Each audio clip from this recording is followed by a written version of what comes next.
Hey friends, welcome back to the last video of 2019. I can't believe that we are already at the end of this year. And I just want to say thank you so much to all of those who have been watching my weekly videos, to those of you who have subscribed. If you've been sharing this with friends, your support means so much to me. And when I started this, I honestly had no idea what I was getting myself into. That first video was just me in my living room, and though I haven't progressed a whole lot, still me in my living room or my bedroom or my parents' house. Yes, I'm enjoying being able to share with you, and I have no idea where God's going to take this in 2020, but I'm just going to continue to be obedient and to share things, and hopefully you will keep watching.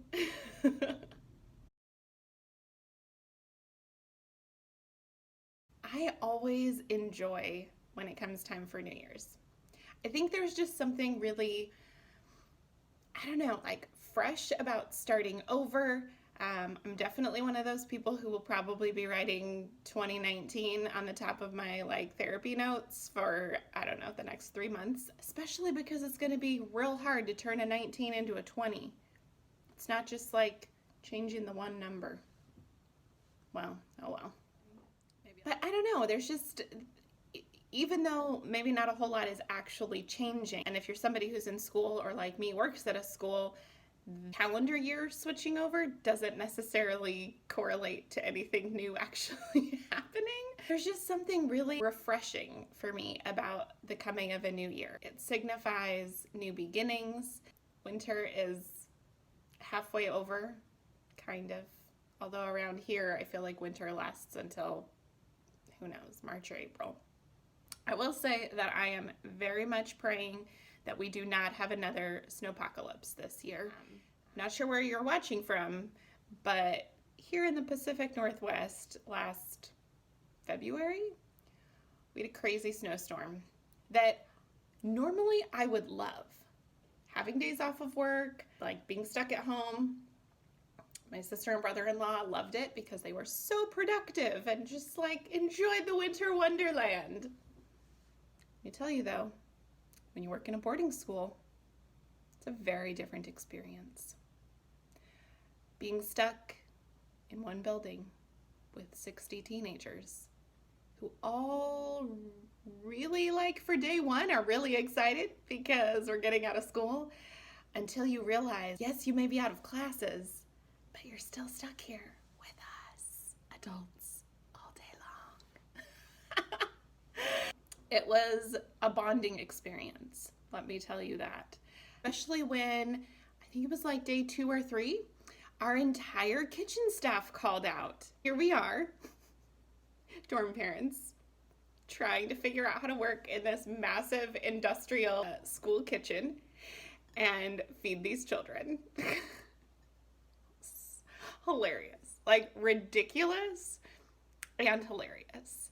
And if you have never worked in a boarding school before, let me just tell you, it is something that no one can really explain to you. It reminds me of a similar experience I had on a Valentine's Day at the first boarding school I worked at, which that's a whole nother story, but that also involved me in a kitchen trying to operate a dishwasher while the water was spraying and flying everywhere because I hadn't put down the things because I didn't know how to work the dishwasher.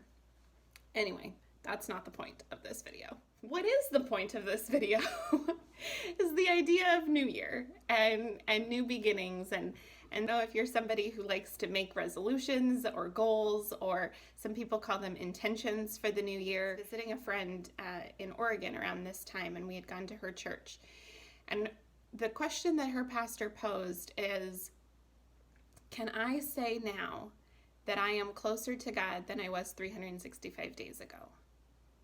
Is my relationship with God better, deeper, more intimate? Do I know him in a different way than I did 365 days ago? And that, even though it's not necessarily a new concept, right? That whole where am I now? Where was I a year ago? There was just something about the way that was phrased.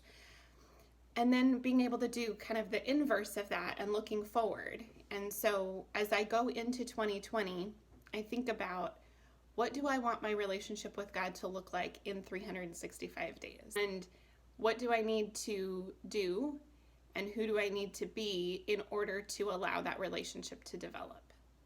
And I think there's this interesting contrast between doing things and being things, or being and doing, I don't know. And I am very much a natural doer. When I was in college, one of my freshman roommate actually, she said, you know, Matina, you look at everything like it's the step to something else.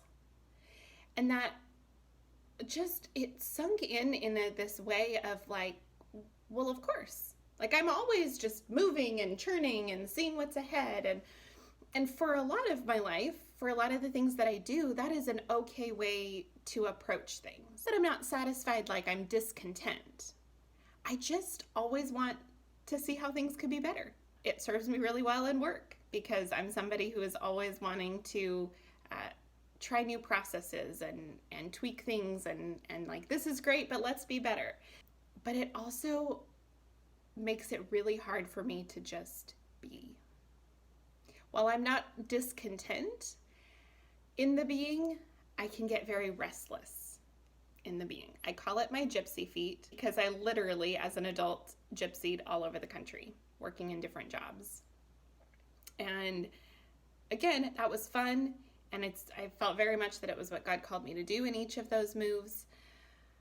But it makes just being where I am really, really hard. Somebody always told me when you turn 30, something changes. And I never really understood that. Although I think at every age, something changes. Like when you go from being a teenager to being in your 20s, and then when you're 30, and then there's something different about 40. It's just probably the decade thing, which I guess we're going into a new decade too, so maybe it matches. But I just feel really solid as a 30-year-old. And I feel, not that there aren't things that I'm continuing to work on and continuing to grow, because I definitely am. But I just feel really solid in who I am. I know who God has made me to be. I know who God is. I know the direction that I'm going. And I know that I don't know what that's going to look like. And I'm really, really okay with that. I'm working this year on just being. I'm in a job that I love. I'm in a church that I love. I'm in a place in my life that's really solid. And I think for the first time, I'm not looking to change something.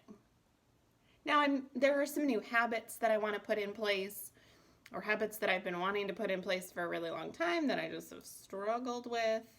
But I'm not asking God about what's going to be new next year. I'm just asking God to help me continue to be the woman that He wants me to be. Because I know that if there are going to be changes, He'll open those doors. And the way that I will be ready to walk through them is if I'm focusing on becoming the Matina that He needs in order to open that door. I hope that as you make your goals and resolutions and whatever it is that you do moving into the new year, that process is taking time to think about who you are and who you want to be in 2020. See you next year.